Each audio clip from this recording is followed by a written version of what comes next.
সহজ লেসনে আমাদের সকলকে স্বাগত। আজকে আমরা অষ্টম শ্রেণীর ভূগোল বিষয়ের প্রথম অধ্যায় যেটা রয়েছে পৃথিবীর অন্দরমহল, এই অধ্যায়ের সম্পূর্ণ উত্তর সহ সাজেশন সম্পর্কে আলোচনা করব। অর্থাৎ এই ভিডিওতে আমরা ক্লাস 8 জিওগ্রাফি সাবজেক্টের ফার্স্ট চ্যাপ্টার পৃথিবীর অন্দরমহল, এখান থেকে এমসিকিউ, এসিকিউ 2 নম্বর, 3 নম্বর এবং 5 নম্বর মানের অত্যন্ত গুরুত্বপূর্ণ প্রশ্ন এবং উত্তরগুলো দেখে নেব। এই প্রশ্নোত্তরগুলো অবশ্যই তোমরা মুখস্থ করবে এবং বারবার প্র্যাকটিস করবে। এর মধ্যে থেকে তোমাদের পরীক্ষায় কিন্তু প্রশ্ন দেওয়া হয়। তো চলো এই ভিডিওতে আমরা ক্লাস 8 জিওগ্রাফি সাবজেক্টের প্রথম অধ্যায় পৃথিবীর অন্দরমহল, এই অধ্যায়ের আমরা গুরুত্বপূর্ণ প্রশ্ন এবং তার উত্তরগুলো দেখে নিই। আর এই সমস্ত প্রশ্ন এবং উত্তরের পিডিএফ ফাইল পেতে চাইলে আমাদের সহজ লেসন অ্যাপটি ইনস্টল করবে। অ্যাপের লিঙ্ক ডেসক্রিপশন বক্সে দেওয়া আছে, সেখান থেকে তোমরা অ্যাপটিকে ডাউনলোড করে নিয়ে চাইলে প্রশ্ন এবং উত্তরের পিডিএফ ফাইলগুলো সেখান থেকে নিতে পারো। তো প্রথমে আমরা দেখো কিছু এমসিকিউ প্রশ্ন এবং তাদের উত্তর দেখে নেব, তারপর অতি সংক্ষিপ্ত মানের প্রশ্ন এবং উত্তর দেখবো, তারপর 2 নম্বর, 3 নম্বর এবং 5 নম্বর মানের প্রশ্ন এবং উত্তরগুলো দেখে নেব। দেখো, প্রথম প্রশ্ন হচ্ছে পৃথিবীর সৃষ্টি হয় আনুমানিক 400 কোটি বছর পূর্বে, 500 কোটি বছর পূর্বে, 600 কোটি বছর পূর্বে, না কোনোটিই নয়। তো পৃথিবীর সৃষ্টি হয় আনুমানিক 500 কোটি বছর পূর্বে।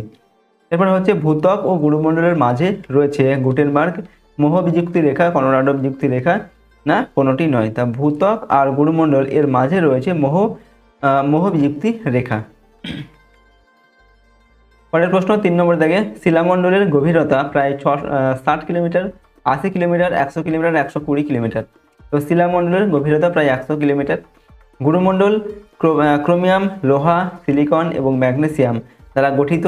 এর নাম নিফেসিয়াল ক্রোফেসিমা, কোনোটি নয়। এটার নাম হচ্ছে কি ক্রোফেসিমা। পরের প্রশ্ন দেখো 5 নম্বর দাগে ভূগর্ভে গ্যাস ও বাষ্প মিশ্রিত তরল পদার্থ হল লাভা, ম্যাগমা, পাইরোক্লাস্ট, না কোনোটি নয়। তো ভূগর্ভে গ্যাস ও বাষ্প মিশ্রিত তরল পদার্থ হচ্ছে ম্যাগমা, ঠিক আছে। এবং এই ম্যাগমা যখন বাইরে বেরিয়ে আসে ভূপৃষ্ঠের উপরের দিকে, তখন এটাকে বলা হয় লাভা। এরপর 6 নম্বর থেকে মহাসাগরীয় ভূত্বক গ্রানাইট, ব্যাসল্ট, বেলে পাথর, প্লেট জাতীয় শিলা দ্বারা গঠিত। তো মহাসাগরীয় ভূত্বক যেটা, সেটা হচ্ছে ব্যাসল্ট জাতীয় শিলা দ্বারা গঠিত, ঠিক আছে। পরের প্রশ্ন উষ্ণ প্রস্রবণের জল গরম হয় ভূতাপ শক্তির জন্য সূর্যের আলো থেকে তাপ গ্রহণ করে, সরাসরি লাভার সংস্পর্শে, না কোনোটিই নয়। তো উষ্ণ প্রস্রবণের জল গরম হয় ভূতাপ শক্তির জন্য। 8 নম্বর থেকে মহাদেশীয় ভূত্বক গ্রানাইট, ব্যাসল্ট, বেলে পাথর, না স্লেট জাতীয় শিলা দ্বারা গঠিত। তো মহাদেশীয় শিলা ভূত্বক যেটা, সেটা গ্রানাইট জাতীয় শিলা দ্বারা গঠিত। এরপর আমরা অতি সংক্ষিপ্ত প্রশ্ন এবং উত্তর দেখব, ঠিক আছে। 1 নম্বর মানের প্রথম প্রশ্ন গুরুমণ্ডলের প্রধান উপাদান কি কি? তো লোহা, নিকেল, ক্রোমিয়াম, ম্যাগনেসিয়াম ও সিলিকন, এগুলো হচ্ছে গুরুমণ্ডলের প্রধান উপাদান। ভূত্বক ও গুরুমণ্ডলের মাঝে কোন স্তর রয়েছে? তো মোহ রোহিস্টিক বিযুক্তি রেখা বা মোহ বিযুক্তি রেখা রয়েছে ভূত্বক ও গুরুমণ্ডলের মাঝে। কেন্দ্রমণ্ডল কতটা পুরু? এর গড় তাপমাত্রা কত? কেন্দ্রমণ্ডল 3500 কিলোমিটার পুরু, এর গড় তাপমাত্রা 5000 ডিগ্রি সেলসিয়াস। এরপর হচ্ছে কেন্দ্রমণ্ডল 3500 কিলোমিটার পুরু, ঠিক আছে। দেখো 4 নম্বর দেখে অন্তঃকেন্দ্রমণ্ডলের গভীরতা কত? উত্তর লিখবো অন্তঃকেন্দ্রমণ্ডলের গভীরতা হচ্ছে 5100 কিলোমিটার থেকে প্রায় 6370 কিলোমিটার। এরপরে বহিঃকেন্দ্রমণ্ডল কতটা পুরু? তো বহিঃকেন্দ্রমণ্ডল হচ্ছে 2300 কিলোমিটার থেকে 5100 কিলোমিটার পুরু। পরের প্রশ্ন গুরুমণ্ডল ও কেন্দ্রমণ্ডলের মাঝে কোন রেখা রয়েছে? তো গুরুমণ্ডল ও কেন্দ্রমণ্ডলের মাঝে রয়েছে গুটেনবার্গ বিযুক্তি রেখা। ম্যাগমা কি? ভূগর্ভের পদার্থ প্রচণ্ড চাপ ও তাপে গ্যাস বাষ্প মিশ্রিত হয়ে গলিত অবস্থায় থাকলে তাকে ম্যাগমা বলে। লাভা কি? ভূগর্ভের গলিত উত্তপ্ত অর্ধতরল ম্যাগমা ফাটল দিয়ে ভূপৃষ্ঠের বাইরে বেরিয়ে এলে তাকে লাভা বলে, ঠিক আছে। এরপর কেন্দ্রমণ্ডল কাকে বলে? উত্তর লিখবে ভূত্বক ও গুরুমণ্ডলের পরবর্তী এবং কেন্দ্রের চারদিকে বেষ্টনকারী শেষ স্তরটিকে বলে কেন্দ্রমণ্ডল। ক্রোফেসিমা ও নিফেসিমার মাঝে কোন বিযুক্তি রেখা আছে? তো ক্রোফেসিমা আর নিফেসিমার মাঝে রয়েছে রেপিত্তি বিযুক্তি রেখা। আপেলের কোন অংশ গুরুমণ্ডলের সঙ্গে তুলনীয়? উত্তর লিখবে আপেলের খোসার নিচে শ্বাস অংশটি গুরুমণ্ডলের সঙ্গে তুলনীয়। পৃথিবীর গড় ব্যাসার্ধ কত? পৃথিবীর গড় ব্যাসার্ধ 6370 কিলোমিটার। ভূপৃষ্ঠ থেকে পৃথিবীর কেন্দ্রের দূরত্ব কত? ভূপৃষ্ঠ থেকে পৃথিবীর কেন্দ্রের দূরত্ব 6370 কিলোমিটার। যেটা পৃথিবীর ব্যাস, সেটাই হচ্ছে ভূপৃষ্ঠ থেকে কেন্দ্র পর্যন্ত দূরত্ব, পৃথিবীর ব্যাসার্ধ, ঠিক আছে। এরপর দেখো পৃথিবীর বৃহত্তম খনির গভীরতা কত? এর নাম কি? তো 3 থেকে 4 কিলোমিটার। পৃথিবীর বৃহত্তম যে খনির গভীরতা, সেটা হচ্ছে 3 থেকে 4 কিলোমিটার। এর নাম হচ্ছে রবিনসন দ্বীপ। পরের প্রশ্ন ভূগর্ভে কি হারে উষ্ণতা বৃদ্ধি পায়? তো ভূগর্ভে প্রতি 33 মিটার গভীরতায় 1 ডিগ্রি সেলসিয়াস উষ্ণতা বৃদ্ধি পায়। পৃথিবীর গভীরতা পৃথিবীর গভীরতম কৃত্রিম গর্ত কোনটি? তো উত্তর পশ্চিম রাশিয়ার কোলা উপদ্বীপের 12 কিমি গভীর গর্তটি হলো পৃথিবীর গভীরতম কৃত্রিম গর্ত। উষ্ণ প্রস্রবণে ভূগর্ভ থেকে কি নির্গত হয়? উষ্ণ প্রস্রবণে ভূগর্ভ থেকে ফুটন্ত জল নির্গত হয়। আগ্নেয়গিরির মুখ থেকে কি নির্গত হয়? আগ্নেয়গিরির মুখ থেকে গলিত অর্ধ তরল উত্তপ্ত লাভা নির্গত হয়। এরপর দেখো আমরা 2 নম্বর মানের প্রশ্ন এবং উত্তর দেখব, গুরুত্বপূর্ণ প্রশ্ন উত্তর। প্রথম প্রশ্ন, ভূতাপ শক্তি কাকে বলে? ওখানে উত্তর লিখবে ভূতাপ শক্তি। ভূতাপ হলো এক ধরনের শক্তি। পৃথিবীর কেন্দ্রে তাপ ধীরে ধীরে বাইরের দিকে অর্থাৎ পৃথিবী পৃষ্ঠের দিকে আসতে থাকে, তাই এই তাপ শক্তিকে ভূতাপ শক্তি বলে। বিযুক্তি রেখা কাকে বলে? এর দ্বারা কি প্রমাণ? এর দ্বারা কি করা যায়? ভূপৃষ্ঠ থেকে কেন্দ্র পর্যন্ত যেখানে ভূমিকম্পের তরঙ্গের গতি বেগ পরিবর্তিত হয় সেখানটিকে ভূতত্ত্ববিদরা বিযুক্তি রেখা বলেন। বিযুক্তি রেখা দ্বারা দুটি ভিন্ন উপাদান ও ঘনত্বের স্তরকে আলাদা করা যায়। যেমন হচ্ছে শিয়াল ও সীমার মাঝে কর্ণাটক বিযুক্তি রেখা রয়েছে। পরের প্রশ্ন হচ্ছে প্রোফেসিমা স্তর কি? তো গুরুমণ্ডলের 30 থেকে 700 কিমি পর্যন্ত অংশে ক্রোমিয়াম, লোহা, সিলিকন ও ম্যাগনেসিয়াম এর প্রাধান্য দেখা যায়, তাই একে ক্রোফেসিমা স্তর বলে। এরপর হচ্ছে নিফেসিমা স্তর কি? না গুরুমণ্ডলের 700 থেকে 2900 কিমি পর্যন্ত অংশে নিকেল, লোহা, সিলিকন ও ম্যাগনেসিয়াম এর আধিক্য দেখা যায়, তাই এই স্তরকে নিফেসিমা বলে। এরপর পৃথিবীর কেন্দ্র পর্যন্ত দেখতে গেলে কত গভীর গর্ত খুঁড়তে হবে? তো পৃথিবীর কেন্দ্র পর্যন্ত দেখতে গেলে 6370 কিলোমিটার গভীর গর্ত খুঁড়তে হবে। এরপর দেখবো আমরা 3 নম্বর মানের গুরুত্বপূর্ণ প্রশ্ন উত্তর। প্রথম প্রশ্ন, আমরা পৃথিবীর কেন্দ্র পর্যন্ত যেতে পারি না। ওকে, আমরা পৃথিবীর কেন্দ্র পর্যন্ত যেতে পারি না কেন হবে? ঠিক আছে, যেতে পারি না কেন? উত্তর লিখবে সৃষ্টির সময় পৃথিবী ছিল প্রচণ্ড উত্তপ্ত গ্যাসীয় পিণ্ড। সময়ের সাথে সাথে পৃথিবীর উপরি পৃষ্ঠটা আগে ঠান্ডা হয়ে শক্ত হয়ে গেছে, কিন্তু পৃথিবীর অভ্যন্তর ভাগ এখনও বিরাট বড় অগ্নিকুণ্ড হয়ে আছে, তাই আমরা পৃথিবীর কেন্দ্র পর্যন্ত যেতে পারি না। ঠিক আছে, তোমাদের এই যে 3 নম্বর মানের প্রশ্নগুলো আমরা এখানে দিচ্ছি, এগুলো কিন্তু 2 নম্বর মানের ক্ষেত্রেও কিন্তু আসতে পারে। দেখো, এরপর হচ্ছে কেন আমরা পৃথিবীর অভ্যন্তর সম্পর্কে সরাসরি কোনো তথ্য পাই না। পৃথিবীর অভ্যন্তর ভাগ এখনও বিরাট বড় অগ্নিকুণ্ড হয়ে আছে, যেখানে এটা অগ্নিকুণ্ড হবে, ঠিক আছে, অগ্নিকুণ্ড হয়ে আছে, যেখানে চাপ ও তাপ দুটোই খুব বেশি হয় বলে আমাদের পক্ষে সেখানে পৌঁছে সরাসরি তথ্য জোগাড় করা সম্ভব হয় না। ঠিক আছে, অর্থাৎ পৃথিবীর কেন্দ্রে এখনও পর্যন্ত এতটাই গরম রয়েছে যে ততদূর পর্যন্ত পৌঁছানো সম্ভব হয় না, যার ফলে পৃথিবীর কেন্দ্র সম্পর্কে তথ্য আমরা সরাসরি গ্রহণ করতে পারি না আর কি। ঠিক আছে, তথ্য পাই না। পরের প্রশ্ন, পৃথিবীর কেন্দ্রের কাছে থাকা পদার্থগুলোর ঘনত্ব বেশি হয় কেন? তো পৃথিবীর সৃষ্টির পর উত্তপ্ত অবস্থা থেকে ধীরে ধীরে ঠান্ডা হওয়ার সময় কেন্দ্রের আকর্ষণের জন্য অপেক্ষাকৃত ঘন পদার্থগুলো যেমন নিকেল, লোহা নিচের দিকে জমা হয়, ফলে কেন্দ্রের দিকে ঘনত্ব ক্রমশ বেশি হয়। স্বাভাবিকভাবে পৃথিবীর অভ্যন্তরে যত যাওয়া যায় পদার্থের চাপ তত বাড়ে। চাপ বাড়লে পদার্থের ঘনত্ব বেড়ে যায়, তাই পৃথিবীর কেন্দ্রের কাছে থাকা পদার্থগুলোর ঘনত্ব বেশি হয়। শিয়াল ও সীমা কাকে বলে? উত্তর লিখবে পৃথিবীর উপরিভাগে ভূত্বকে সিলিকন ও অ্যালুমিনিয়াম সমৃদ্ধ যে স্তরের উপর মহাদেশগুলি অবস্থিত তাকে শিয়াল বলা হয়, এবং মহাসাগরগুলির নিচে ভূত্বকে সিলিকন ও ম্যাগনেসিয়াম সমৃদ্ধ যে ভূত্বকের উপস্তর দেখা যায় তাকে সীমা বলে। পরের প্রশ্ন, পরিচলন স্রোত কিভাবে সৃষ্টি হয়? কিভাবে? ভূগর্ভের তাপে পদার্থগুলি উত্তপ্ত হয়ে উপরের দিকে উঠে যায়, আবার উপরের অপেক্ষাকৃত ঠান্ডা ভারী পদার্থ নিচে নেমে যায়, এর ফলে পরিচলন স্রোত সৃষ্টি হয়। কেন্দ্রমণ্ডল কাকে বলে? কিসের উপর ভিত্তি করে কেন্দ্রমণ্ডলকে কয় ভাগে ভাগ করা হয়েছে ও কি কি? গুরুমণ্ডলের নিচে এবং পৃথিবীর কেন্দ্রের চারদিকে বেষ্টন করে থাকা সর্বাধিক ঘনত্বযুক্ত স্তরকে কেন্দ্রমণ্ডল বলে। পদার্থের ঘনত্ব, উষ্ণতা, চাপ এগুলির উপর ভিত্তি করে বিজ্ঞানীরা কেন্দ্রমণ্ডলকে দুটি ভাগে ভাগ করেছেন, একটা হচ্ছে অন্তঃকেন্দ্রমণ্ডল আর একটা হচ্ছে বহিঃকেন্দ্রমণ্ডল। পরের প্রশ্ন, অন্তঃকেন্দ্রমণ্ডল বলতে কি বোঝো? তো এই স্তরটি পৃথিবীর একেবারে কেন্দ্রের চারিদিকে রয়েছে। এই স্তরের গভীরতা 5100 কিমি থেকে প্রায় 6370 কিলোমিটার পর্যন্ত। ঠিক আছে, এই স্তরের চাপ, তাপ ও ঘনত্ব সবচেয়ে বেশি। অত্যাধিক চাপের ফলে পদার্থগুলো এখানে কঠিন অবস্থায় আছে। বহিঃকেন্দ্রমণ্ডল বলতে কি বোঝো? উত্তর লিখবে অন্তঃকেন্দ্রমণ্ডলের চারদিকে রয়েছে বহিঃকেন্দ্রমণ্ডল। এই স্তর 2900 কিলোমিটার থেকে 5100 কিলোমিটার পুরু। এর চাপ, তাপ ও ঘনত্ব অন্তঃকেন্দ্রমণ্ডলের তুলনায় কম।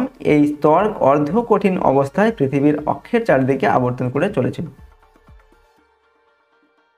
পরের প্রশ্ন, নিফে কাকে বলে? উত্তর লিখবে কেন্দ্রমণ্ডল হলো ভূত্বক ও গুরুমণ্ডলের পরবর্তী এবং কেন্দ্রের চারদিকে বেষ্টনকারী শেষ স্তর, এর অপর নাম হচ্ছে নিফে। এই স্তরটি প্রায় 3500 কিলোমিটার পুরু, অত্যন্ত ভারী নিকেল আর লোহা দিয়ে তৈরি বলে একে নিফে বলা হয়। ওকে, এই স্তরটির গড় ঘনত্ব প্রায় 9.1 থেকে 13.1 গ্রাম প্রতি ঘন সেন্টিমিটার। এখানকার গড় তাপমাত্রা প্রায় 5000 ডিগ্রি সেলসিয়াস, ঠিক আছে, সেন্টিগ্রেড। এরপর দেখো 10 নম্বর দেখে ভূমিকম্প তরঙ্গ কিভাবে সৃষ্টি হয়, এগুলি কিভাবে প্রবাহিত হয়। তো ভূ অভ্যন্তরে কম্পন সৃষ্টি হলে ভূমিকম্প তরঙ্গ সৃষ্টি হয়, ঠিক আছে। এগুলি কিভাবে প্রবাহিত হয়? উত্তর লিখবেন ভূমিকম্পের দুটি তরঙ্গ, একটি পি তরঙ্গ, অপরটি এস তরঙ্গ। ভূমিকম্পের তরঙ্গ বিভিন্ন প্রবাহের মধ্য দিয়ে প্রবাহিত হয়, বিভিন্ন পদার্থের মধ্য দিয়ে প্রবাহিত হয়। এই তরঙ্গের গতি কখনো ধীর কখনো বা দ্রুত হয়। ভূমিকম্পের পি তরঙ্গ ভূ অভ্যন্তরের যে কোনো কঠিন ও তরল মাধ্যমের মধ্যে দিয়ে প্রবাহিত হতে পারে, কিন্তু এস তরঙ্গ তরল ও অর্ধ তরল কোনো মাধ্যমের মধ্য দিয়ে প্রবাহিত হতে পারে না। বর্তমানে পৃথিবীর অভ্যন্তর সম্পর্কে জানতে ভূমিকম্প তরঙ্গের গতিবিধি অনেকখানি সাহায্য করেছে। এর দ্বারা পর্যবেক্ষণ করে বিজ্ঞানীরা পৃথিবীর অভ্যন্তরে 3টি স্তরের সন্ধান পেয়েছেন। পরের প্রশ্ন 11 নম্বর দেখে টিকা লেখো ভূতাপ শক্তি সম্পর্কে টিকা লিখতে হবে। তো পৃথিবী পৃষ্ঠ শীতল হয়ে গেলেও অভ্যন্তর ভাগ এখনো অত্যন্ত উত্তপ্ত। এই ভূ অভ্যন্তরে নিহিত তাপশক্তি ভূতাপ শক্তি নামে পরিচিত। এই শক্তি অপ্রচলিত শক্তিগুলির মধ্যে অন্যতম। এই শক্তিকে কাজে লাগিয়ে দূষণহীনভাবে বিদ্যুৎ উৎপাদন করা যায়। ভারতবর্ষের হিমাচল প্রদেশের মণিকরণে ভূতাপ শক্তি কেন্দ্র স্থাপিত হয়েছে। পরের প্রশ্ন হচ্ছে ঘনত্ব কি, এর দ্বারা কি জানা যায়। এখানে উত্তর লিখবে একক আয়তনে পদার্থের যতটুকু ভর আছে তার পরিমাণকে পদার্থের ঘনত্ব বলে।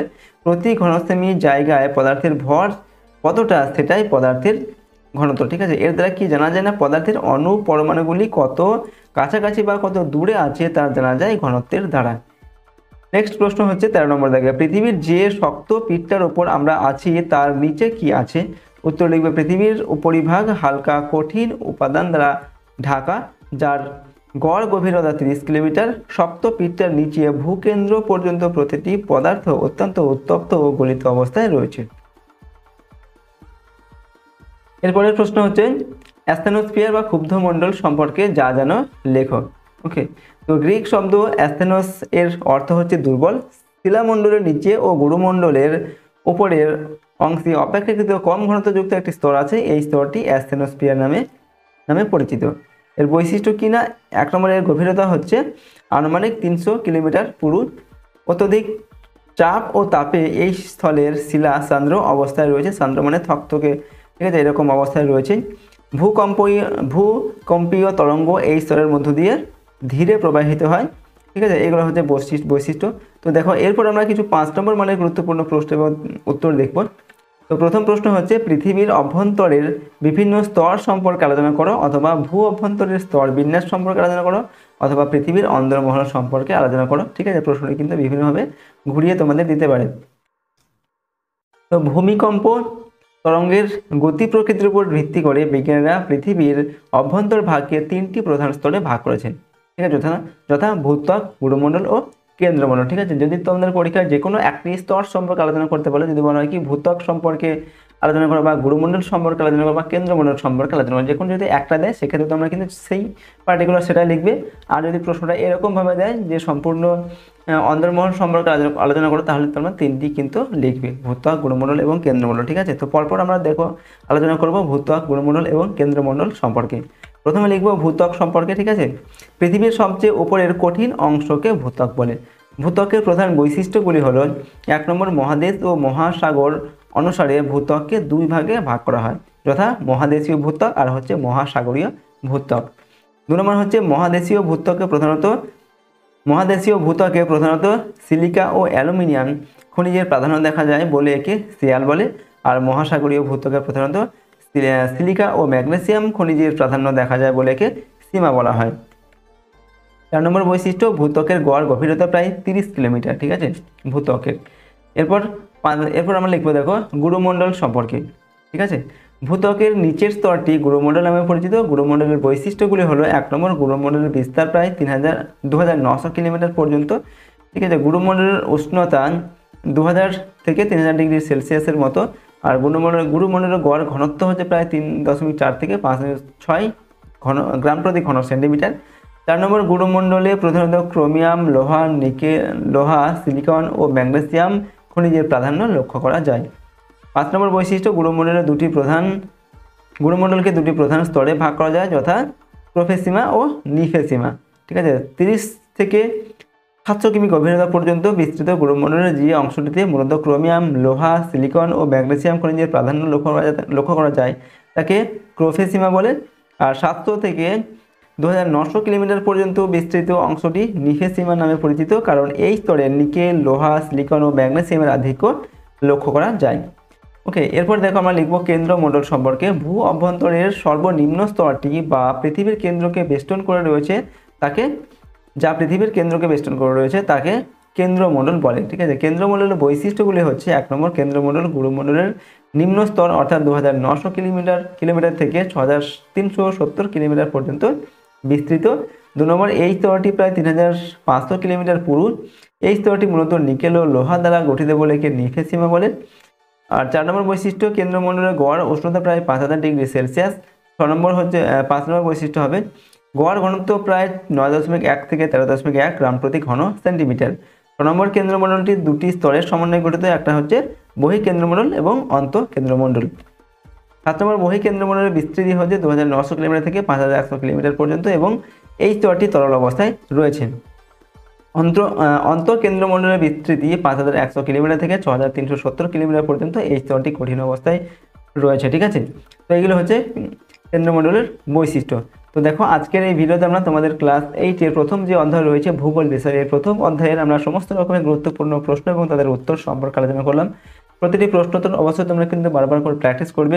তোমাদের এই সমস্ত যে প্রশ্ন এবং উত্তর রয়েছে এর মধ্যে থেকেই কিন্তু পরীক্ষাতে আমাদের প্রশ্ন দেওয়া হয়। ঠিক আছে, আর যদি আমাদের এই চ্যানেলে তোমরা নতুন হয়ে থাকবে, চ্যানেলটিকে প্লিজ সাবস্ক্রাইব করে রাখবে, সাথে বেল আইকনে প্রেস করার পর অল অপশানটিকে সিলেক্ট করে নেবে। পরবর্তী ভিডিওগুলি পাওয়ার জন্য ভিডিওটিতে অবশ্যই লাইক করবে, ভিডিওটিকে বন্ধু-বান্ধবীর সঙ্গে শেয়ার করবে। ওকে, এবং ভিডিওটি সম্পর্কে তোমাদের মতামত অবশ্যই কমেন্ট বক্সে লিখে জানাবে। আর যদি এই সমস্ত প্রশ্ন এবং উত্তরের পিডিএফ ফাইলগুলো পেতে যাও তাহলে সহজ লেসন অ্যাপটি ইনস্টল করবে। অ্যাপের লিঙ্ক ডেসক্রিপশন বক্সে দেওয়া আছে, সেখান থেকে তোমরা অ্যাপটিকে ডাউনলোড করে নিয়ে চাইলে প্রশ্নদের পিডিএফ ফাইল সেখান থেকে নিতে পারো। সেখানে তোমরা সমস্ত সাবজেক্টের suggestion, model question paper, syllabus, marks revision এবং প্র্যাকটিস সেট এই সব কিছুর ভিডিও এবং পিডিএফ সেখানে দেওয়া থাকবে। তো চলো, আজকের এই ভিডিওটিকে আমরা এখানে শেষ করছি। সম্পূর্ণ ভিডিওটি দেখার জন্য অসংখ্য ধন্যবাদ।